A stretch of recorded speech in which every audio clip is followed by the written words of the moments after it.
দুনিয়ার সফর এক সময় শেষ হয়ে যায়।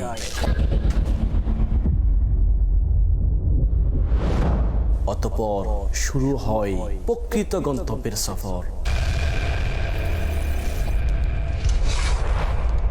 আর তা এমন এক গন্তব্য যেখানে মানুষকে যেতে হয় একা, যে সফরে সঙ্গে থাকবে কেবলই নেক আমল, আর তা হলো আখিরাতের প্রথম ঘাঁটি অর্থাৎ কবর।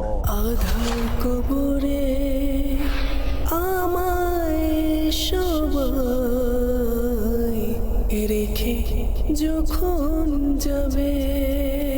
কবরের প্রস্তুতি কেমন হওয়া উচিত? কোন আমল কবরকে আলোকিত করে? পক্ষান্তরে কোন গুনাহ কবরকে অন্ধকারচ্ছন্ন করে? আসুন আরো জানা যাক কোন আমলের কারণে কবর হয়ে যায় জান্নাতের একটি বাগান। পক্ষান্তরে কোন গুনাহের কারণে কবরের ভিতর আগুন জ্বলে ওঠে।